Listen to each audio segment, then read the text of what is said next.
يا مساء الفل. ازيكم؟ مساكوا سكر، مساكوا عسل. هنسمع المشكلة.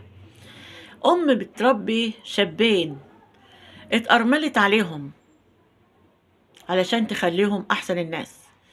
هي عندها عمارة، عملت شقة فوق منها لابنها الكبير والشقة اللي فوق لابنها الصغير. واحد طلع مهندس والتاني طلع طبيب. ربتهم بصحتها وعرفتها وقعدت عليهم. المهم ابنها المهندس سافر بره، فقعد 5 سنين. طول ال5 سنين تقول له يا ابني نفسي افرح بيك، يا ابني عايزه اشوف ولادك، يا ابني يا ابني. قال لا يا امي شوفي لي عروسه وانا انزل اشوفها ونتجوز. قعدت بحثت، ناس جابوا لها عروسه، قالت له عروسه حلوه وبنت ناس، انزل شوفها. نزل شاف العروسه، عجبته، خطبها وسافر ورجع نزل علشان يتجوزها، وقعد معاها 3 شهور. ف سابها 3 شهور، ويعني قعد معاها 3 شهور وسافر. سابها وسافر. اتجوزها 5 سنين، كل سنة ينزل أجازة. خلال ال5 سنين أمه قالت له يا ابني أنت يعني ما بتقعدش مع مراتك كتير، وبعدين مراتك ما حملتش وأنا عايزاك تخلف، عايزة أشوف ولادك. قال لها خلاص يا أمي أنا هنزل كل 3 شهور، أنزل أسبوعين علشان يحصل حمل.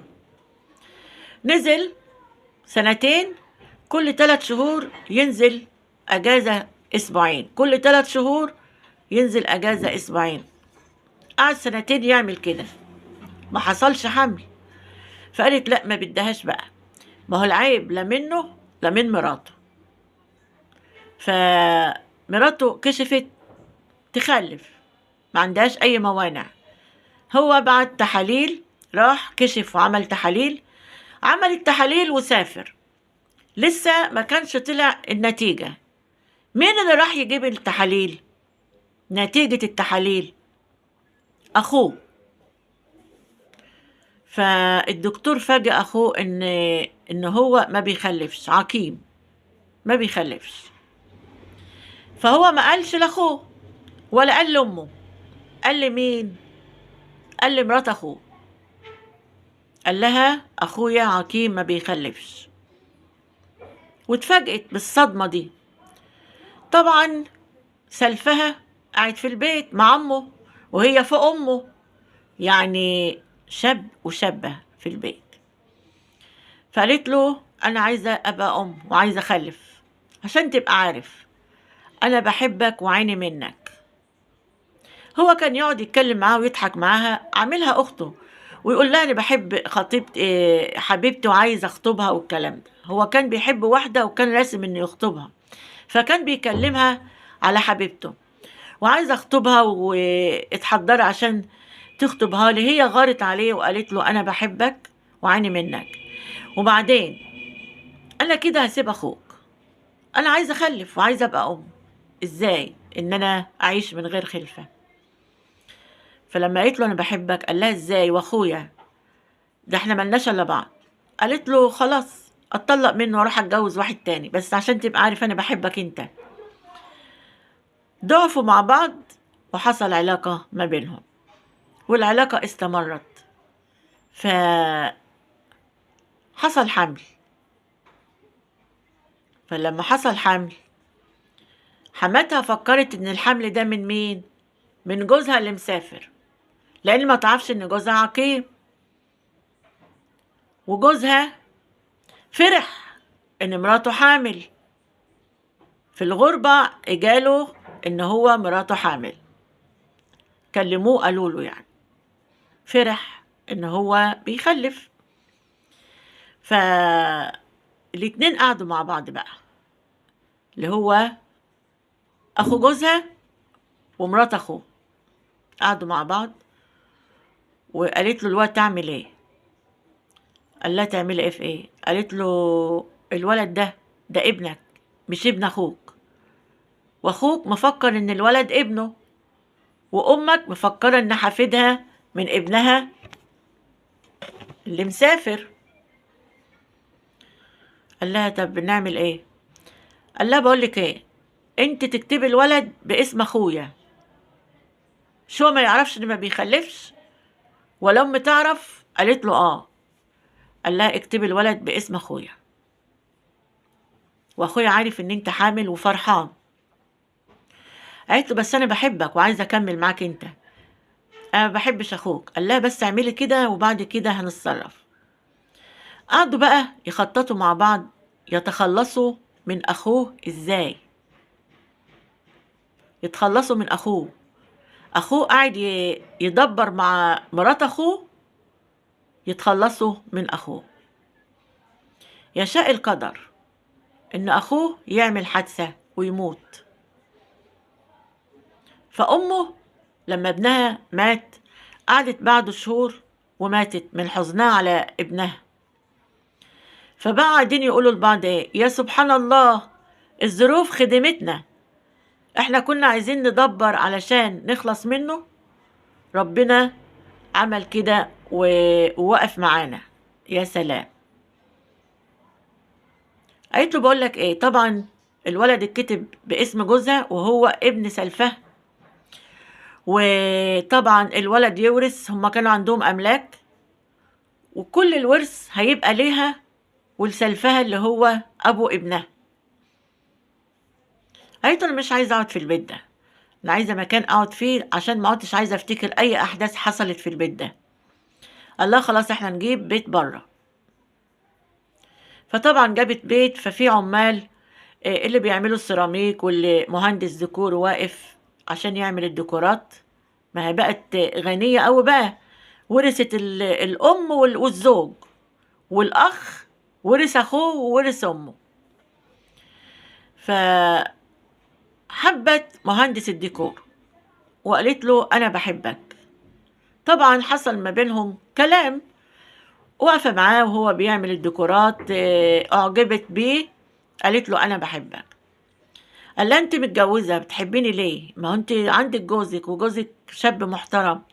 قالت له ما بحبوش، زي ما بقول لك كده أنا ما بحبوش. هما اتجوزوا. يشاء القدر يا جماعة. تقول لي جوزها إيه؟ أنا مش عايزة أكمل معاك، أنا عايزة أتطلق. قال لها أنت بتقولي إيه؟ ليه أنا عملت فيك إيه؟ ما الظروف خدمتنا ووقفت معانا. قالت له زي ما بقولك، أنا كل ما نقعد مع بعض بفتكر اللي احنا عملناه وكل واحد يروح لحاله. طلقها. بس قال لها عايزاني اطلقك؟ قالت له اه. قال لها تتنازلي عن كل شيء، ورثك في اخويا وورث الولد، وتتنازلي عن الولد. اه. قالت له ماشي، انا لا عايزاك ولا عايزه الولد ولا عايزه ورثكم. وطلقها عشان تتجوز مهندس الديكور. فكانوا في العربية مع بعض هي ومهندس الديكور بيتفسحوا بقى، والمهندس دون ما كانش هيتجوز. هو قال انها ست رخيصة وست مش سوية، يعني خاينة. اللي تعرف راجل على جوزها وتسيب جوزها يبقى ست ما تلزمنيش. ركبوا العربية مع بعض، ويشاء القدر يعملوا حادثة ويموتوا. والولد رجع لأبوه، يعني هو مكتوب باسم أخوه بس هو ابنه. الورث رجع والولد رجع، وهي شوفوا بقى ماتت هي والمهندس الديكور اللي كانت عايزة تتجوز. هو بقى بيقول ايه الشاب ده؟